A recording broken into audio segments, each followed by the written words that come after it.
2 years ago, almost exactly to date, a beloved Oakland community activist and baker, Jen Angel, who's pictured in this memorial poster, died tragically during a car robbery. She had moved back to the Bay Area in 2006 and opened a bakery called Angel Cakes. She is remembered for generously sharing the proceeds from her business and baked goods with a number of grassroots causes, including environmental justice, fair housing efforts, and criminal justice reform. When the man who murdered her was charged, her friends fought for restorative justice in honor of her legacy. Last summer, as part of my work on plants, I had the opportunity to interview Matt Leonard, who's Jen's friend and a fellow Oakland activist. And he told me that after Jen died, when they were going through her things, he was able to save her sourdough starter from the bakery after her death. So on the 1-year anniversary of Jen's death, Matt baked 2 loaves with a starter as a way to navigate the grief he had been feeling. As he kneaded and as the bread rose, he thought of how baking and sharing food was quote unquote Jen's love language. He spoke of the many gifts and offerings as well as shared experiences in the kitchen that she brought to her friends and other folks in need. Matt also brought the loaves to a climate strategy meeting where many of those gathered had been close to Jen. The facilitator suggested starting the meeting by creating a little altarcito, a little altar for Jen, and everyone shared objects and stories in her memory, including Jen's bread. So Matt told me that after Jen's death, he had gone into a mode of kind of triage and caregiving, and he hadn't taken the time to mourn properly.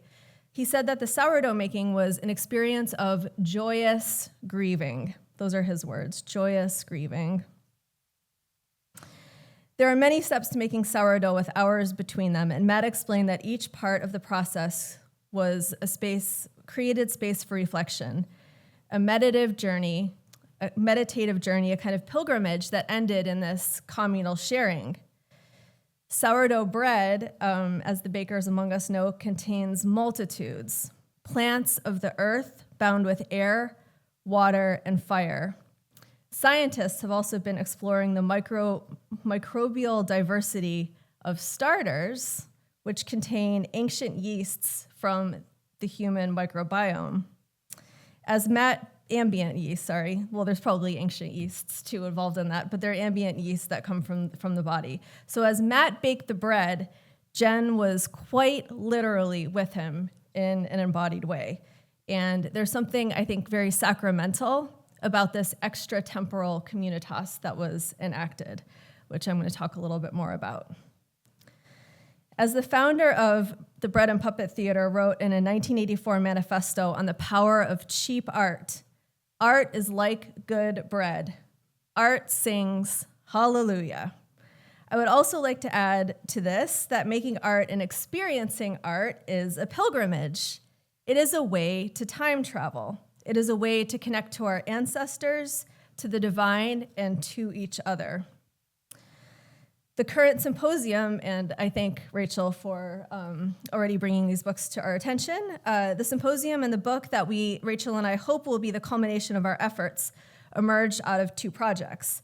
One was this experimental book I started before the pandemic that took on a sort of renewed significance during lockdown on how the arts, broadly conceived, and including things like food and assemblages, can engender an embodied experience of pilgrimage.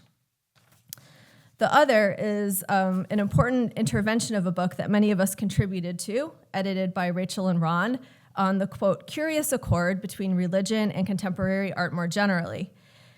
I want to share a bit about how I made the case for art as an embodied experience of pilgrimage, and I look forward to this opportunity today to engage this theme through the diversity of voices, context, and cultures represented by everybody in this room as we journey together through this day. Edith Turner, the anthropologist and scholar of ritual and religion, once wrote that at the heart of pilgrimage are the folk, the ordinary people who choose a materialist expression for their religion. In other words, pilgrimage as a religious act is a kinetic ritual, replete with actual objects, and is often held to have material results such as healing, a theme that we will return to again and again today. Imaging pilgrimage tells the story of these people, the pilgrimages they have undertaken, and the artworks and environments they have created, which are linked to their journeys and continue to act as vibrant places of encounter and also embodied experience. My own starting point was recent scholarship in the field of medieval studies, which has established the importance of things like manuscripts, maps, labyrinths, and sometimes objects as site of mental or stationary pilgrimage for those who could not travel for a variety of reasons. And one example is this practice of sewing pilgrimage souvenirs in the form of thin metal badges onto illuminated manuscript pages, which Megan Foster Campbell has described as, quote, an aid for personal devotion beyond the temporal and physical experience of a pilgrimage journey, which facilitated mental or virtual pilgrimage for the book owner through memory or imagination. So the book project shifted the focus from the Middle Ages to the present to examine contemporary art that is created during or after a pilgrimage and is intended to act as a catalyst for an embodied experience for others. Each chapter focuses on an artwork, including music and assemblage or built environments that link one landscape to another, from the Spanish Camino to a backyard in the Pacific Northwest, from Lourdes to South Africa, and from Ecuador to California. The places and projects are diverse and include vernacular, devotional artworks, and institutional commissions from artists and creators operating from both within and outside of the art world. And at the core of the study is this claim that objects collected from and inspired by pilgrimages contain history and memory and act as sites of trans-temporal communitas. Throughout the book, communitas is posited as expanding beyond the group of pilgrims, as it has usually been applied in anthropology, and is used rather to think about the complex reception of an object or symbol vehicle, such as a visual representation, a song, a backyard path, or indeed good bread baked from a heritage sourdough starter, as a site of community in and of itself, where through the act of viewing or touch, the beholder connects to those who have encountered the object, image, or song before, and those who will do so in the future. And many of the pilgrim artists I interviewed describe a sense of the tangible presence of ancestors, saints, or God as they encountered even replica pilgrimage sites. And many people came to the, quote, original through the artwork or replica. And I could talk more about that later in the Q&A if anybody has questions. The artworks that form the focal points of each chapter all hold in common that they seek to reactualize the sacred journey, engendering this experience of communitas through culture for the beholder. Such an approach allows for the constellation of elements in dynamic and flexible relations with each other, proposed by Simon Coleman, another scholar and stalwart of pilgrimage studies. Simon Coleman, and those things, the constellation is pilgrim, site, object, artwork, and audience. And before we move forward, I'm showing a slide of the original kind of grotto in Lourdes, France, where St. Bernadette witnessed a series of apparitions of the Virgin Mary, and then there's a reconstruction at Our Lady of Victory Basilica in Lackawanna, New York. And today is the feast day of Our Lady of Lourdes, actually, so happy feast to everyone. Okay, so that's the theory, and so now I'm going to take all of that theoretical stuff and I'll just apply it to a couple of examples. Okay, so the first chapter focuses on, it looks like, oh yeah, so when I moved my slides from Keynote to PowerPoint, it looks like this got a little bit mixed up here, but that's BVM is her religious order, so that's Phil Volker with Sister Joyce Cox. Okay, so chapter 1 focuses on the story of Phil Volker, who's a grandpa, an ex-Marine and a cabinet maker who is trained in landscape architecture. He mapped the Camino de Santiago onto a plot of land on Vashon Island in the Pacific Northwest following a diagnosis of stage 4 cancer, and there was a film created about his experience doing this, and I'll just play you the trailer before we move on. Is this connected to a speaker, or should I just, it is? Okay, didn't sound very loud.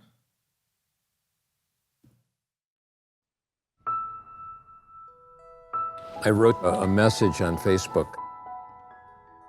All of a sudden I realized there was like one more line. It was a certain amount of characters that they gave me.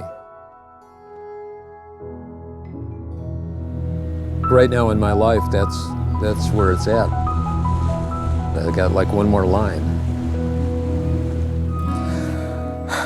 I gotta put it in there.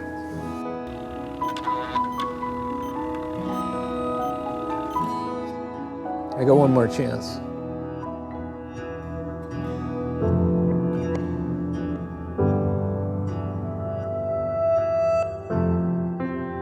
When I found out about the cancer, I obviously never thought you would think about or never wanted to think about.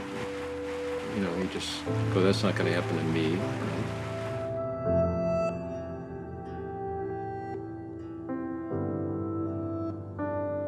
You know, you get the big C, you know. Coming to realize it doesn't mean that you have to sort of accept all that fear.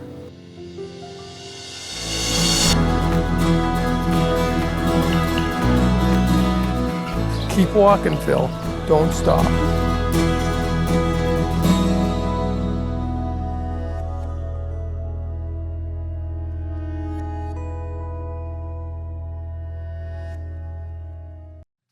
Okay, there's a map of Phil's backyard Camino.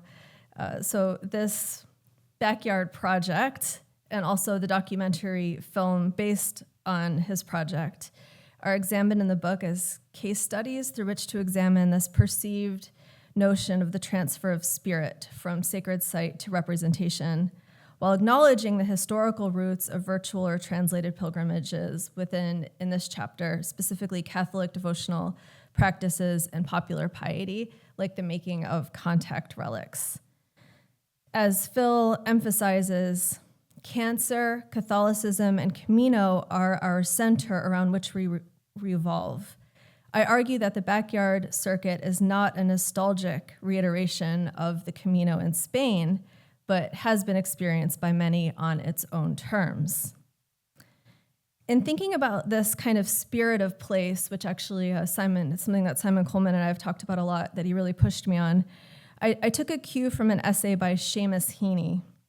I think it resonated with me because I've always been attracted to the idea of thin places in Celtic Christianity, places where one feels like the veil has been drawn back and you can connect with the past, with your ancestors, which resonates with the idea of spirit in Christianity, which is the part of us that can communicate with the divine. Seamus Heaney writes of, quote, the features of the landscape as a mode of communication with something other than ourselves, a something to which we ourselves still feel like we might belong. To him, the landscape is sacramental, instinct with signs, implying a system of reality beyond the visible. And Heaney speaks of the, quote, transfer of spirit as a marriage between the geographical country and the country of the mind, whether that country of the mind takes its tone unconsciously from a shared oral inherited culture or from a consciously savored literary culture, or I would add, through the arts, or all of the above. He writes that the bond between the geographic and the imagined, quote, constitutes the sense of place in its richest possible manifestation.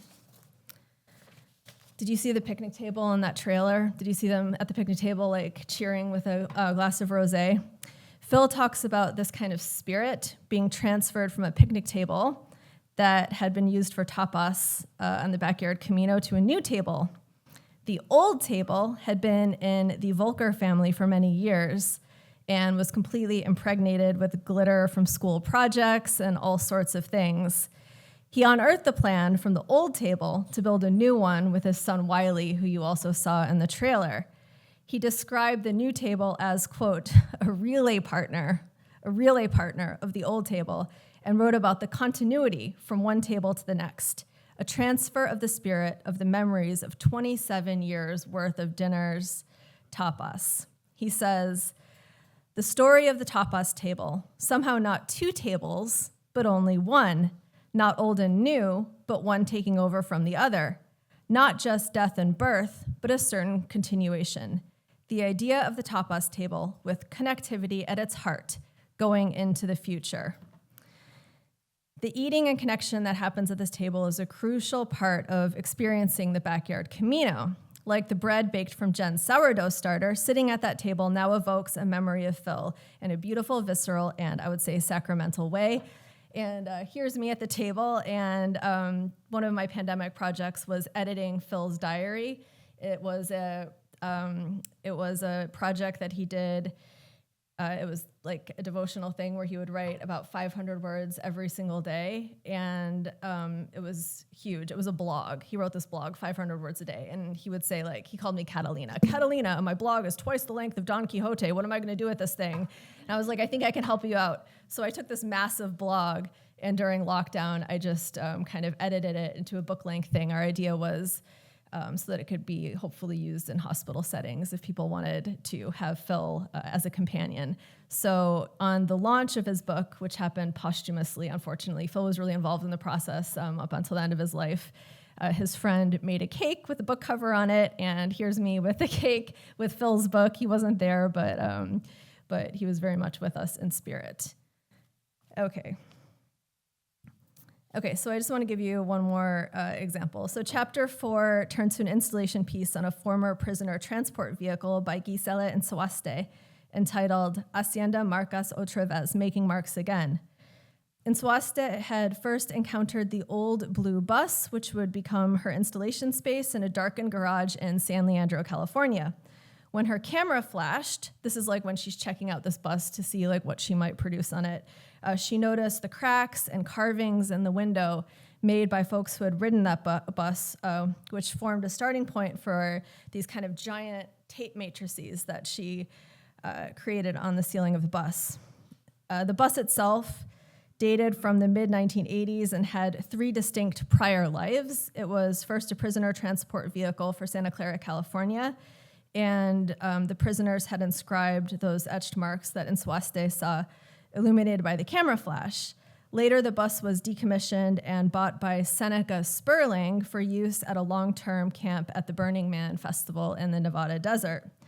Finally, it was donated to Unexpected Projects, which is a mobile public and community gallery, which was featured on the Bay Area's public media outlet and lauded as, quote, a way to connect with disparate art communities in a wide range of audiences.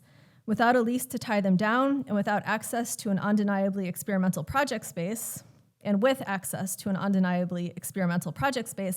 XBus and Unexpected Projects are a testament to a current Bay Area ethos of adaptability and versatility, qualities often yielding the most interesting and challenging visual art, end quote.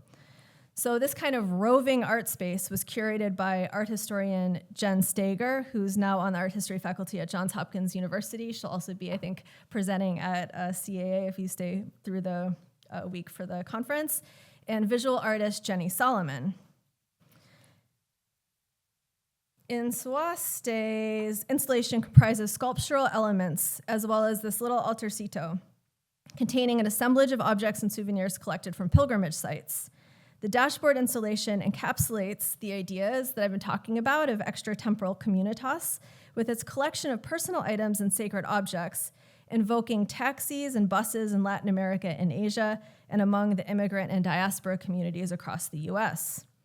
As Insuaste described in her own words, the dashboard was also something that I considered for a while, as a space where the drivers usually place and carry personal objects as they move through the urban landscape, talismans, spiritual objects, lucky charms, and other cultural materials meant to protect you during travel for good luck and safety. I kept thinking about the local buses and taxis I've encountered in Latin America and Asia. Lots of personal, spiritual, pop culture all wrapped into one. And for me, it was really cool because I encountered this bus quite randomly, actually on a cold, it was like a cold November day, it was rainy. I embarked the bus, and one of those little jars has water from Montserrat, which is a sacred site associated with the Black Madonna in Spain. And I was about to bring students, actually, to Montserrat. Another hat that I wear is actually bringing students along the Camino, and that was our destination. So it felt like a really lovely kind of blessing to have encountered this bottle, this little jar of Montserrat water on this bus parked on San Pablo Avenue in Berkeley, California, right before I was about to embark on that trip. pilgrimage. And I just wanted to add this because I think it might be of interest to this group gathered here. And I haven't actually talked about this in any presentations, but one of the things that I did in the book was I brought Nswaste's project into dialogue with the American Fluxus painter, assemblage, and pioneer of happenings, Alan Capro's theory of reinventions. But I examined them in light of an augmented understanding of this Turnerian notion of communitas. The interactive and community atmosphere of making marks again bears a similarity to archival photos, which captured Capro's environments. His art and theories highlight the possibility of collective community experience, which is a major part of pilgrimages and a major part of the viewing experience. While religion didn't really provide an impetus for Capro, critics still often couched his work and even artistic lineage in religious rhetoric. Capro's teacher, John Cage, has been called a guru of Black Mountain College, who was to rediscover Dada and the precepts of Zen Buddhism. The critic Jeff Kelly called another of Capro's pieces, Eat, which was performed in 1964 in the Bronx, a, quote, sacramental underworld of an underground cave where visitors shared bread, wine, and fried bananas. Another environment, Apple Shrine, in 1960, which was originally in the basement of Judson Church in New York City, involved a framework with 3 tiers, like a traditional Dia de los Muertos altarcito, on which hung a mix of nearly indistinguishable artificial and actual apples that the visitor was invited to take. Kelly described that one might make one's way through narrow lanes of crumpled newspaper, cardboard, chicken wire, and straw toward an inner sanctum of real and wax apples, whereupon one's choice, or the actual or the illusory fruit, might constitute a rather biblical metaphor for this art of everyday life. Capro's concept of these reinventions is useful in thinking about the idea of the transfer of spirit from place to representation, and especially the fact that the new pilgrimages are not necessarily reconstructions of the original, but indeed take on a life of their own, like Phil's Camino and many of the projects examined throughout the book. In his essay on the subject, Capro emphasizes several points that not only resonate with Nswaste's bust project, but also many of the other works that I looked at through the book. The focus is not just on the subject matter, which makes the installation interesting, quote, personal, socio-political, ritualistic, but crucially, the experience of all of this. Capro emphasizes it is physical, not intellectual. In order to be an experienced insight, it must be, in his words, incorporated on a muscular, neural, or even cellular level into the body. Art as pilgrimage must be an embodied experience, contextual and immersive for the artist, but also for the person experiencing the artwork. In this case, the bus, the abstract lines, the contained space of the interior, and the altarcito objects all work together to create an experimental pilgrimage environment. This occurs in both the abstracted and geometric tape matrices, which Nswaste links to mapping and embodied movement, procession and pilgrimage, as well as more literally in the souvenir objects collected from sacred sites, including the Montserrat water. One is precise, modern, colorful. The other is messy, ritualistic, very organic, and both work together to activate the space where this kind of communitas might be engendered. And Jen Steger emphasized the community aspect of the mobile gallery and its circulation of art and narrative, drawn on Nswaste's experience of riding buses throughout Ecuador, and her altar with photographs and objects of personal importance brings the practice of bus drivers in Ecuador and the Bay Area, and because X-Bus moved, her own altar circulated in some of the same ways that the altars of bus drivers circulate. That's a quote from Jen Steger, the curator. So just to finish this section before I wrap up, the bus was a mobile pilgrimage on pilgrimage.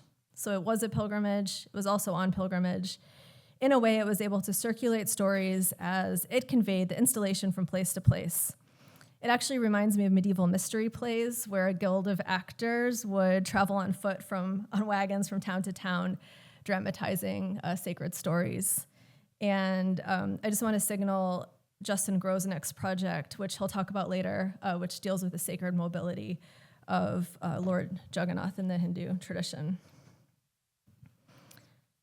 The concluding section of the book looks at artist and filmmaker Chiara Ambrosio's series of handheld zines called As Far as the Eye Can Travel, which I also focused on in a longer essay in Rachel and Ron's edited volume on contemporary art and religion. Ambrosio engages visual tactility as a conduit toward embodied experience in this zine subscription series. To circle back to a previous point, the title of the series invokes the medieval idea of the contemplative pilgrimage of the eye through manuscripts and the ancient theory of vision called extramission, in which the eyes are believed to emit rays that, quote, apprehend the particularities of objects, hence linking sight to touch. This is a little bit complicated, but we can talk about it during the Q&A if people are interested in medieval theories of vision, which I'm really happy to keep talking about. In Ambrosio's books, the objects are interactive and cinematic. And I actually she sent me this little animation so I could kind of show you what these look like. They're pretty, right? I'll do it one more time. Whoops.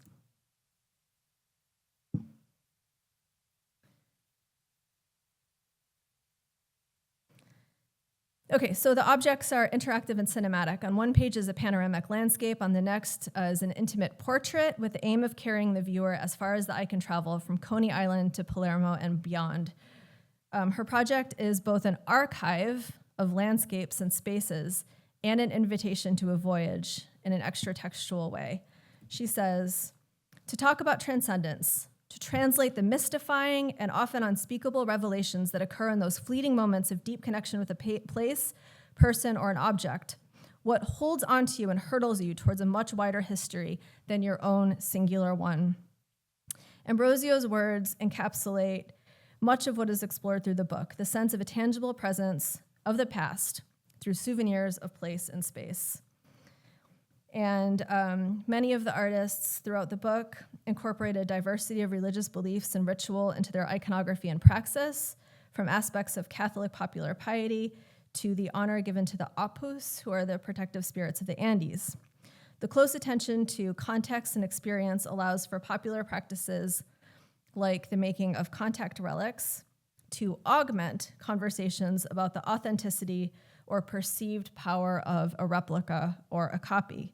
It also challenges the tendency to think of the original in hierarchical terms. What is the original? To that end, an essential part of pilgrimage is bringing home a souvenir or token of the place. Such objects serve and still serve both as proof that the pilgrim had visited the place and as a physical manifestation of the spirit, or in Simon Coleman's words, the charisma of the sacred center. He writes, in this way, the sacred landscape becomes diffused, permeating even the everyday lives of those who have never been to the site itself. Many of the artists use such objects in assemblages, incorporating them into their artwork, along with physical traces of the landscape. And here you see Gisela leaving these objects that she collected on pilgrimage that have been ritualistically wrapped along 14th Street in New York City, which includes moss, wool, and other things. Sorry that got cut off. This was an issue of transferring this to PowerPoint from a different program.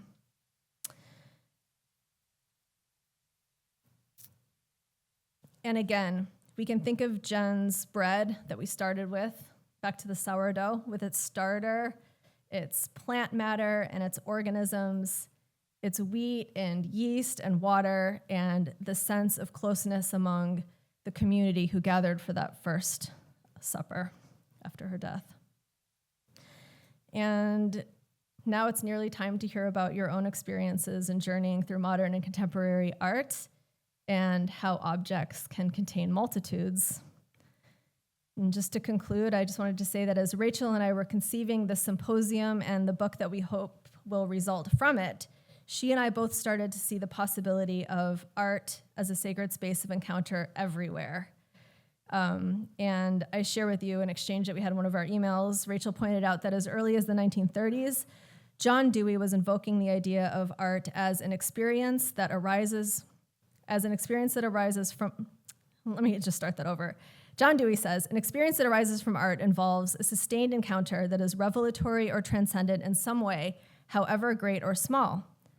And so just to give you a window into mine, Rachel and my process, she pointed out that at one stage in the 1990s, cultural critics began to assert that art venues and spaces, including museums and galleries, but also concert venues and theater performance places, were the new slow spaces of our time, where many people had abandoned formal religion, turned to find spiritual sustenance and an experience of the transcendent, replacing churches and other houses of worship. For many artists, art making is a means to knowing, a process by which they came to understand something better and offer their work as a means by which others, their audience or beholders, can come into that experience as well. Is that all from Dewey, Rachel, or is that from your words? That's Rachel. Okay, so that's quote from Rachel. I put my... but to return to Jen Angel's sourdough in relation to all of this, I once had a student in a class I teach on this topic that we're talking about all day today on art and pilgrimage, who wasn't aware of this idea of slow spaces via Dewey, and actually made a connection between slow walking and the slow food movement. And when one enters these kind of liminal spaces or thin spaces that the Turners describe, and there is, as the Turners write with reference to William Blake, a cleansing of the doors of perception, where everything appears as it is infinite, right? So this is from Victor and Edith Turner's books. They say that when we enter into these spaces, and we're going to do this actually today when we go to St. John the Divine, even if we've been there a million times before, we're entering in a new space with a new context, with a new guide, and so there will be a sort of cleansing of the doors of perception where everything appears as it is infinite. And so today, hopefully, I've walked you through some of the places where this happens, through sourdough bread, picnic tables, an old school bus, a flower found along the pilgrim path.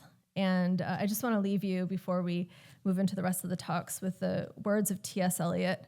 It is only in the world of objects that we have time and space and selves. Thank you.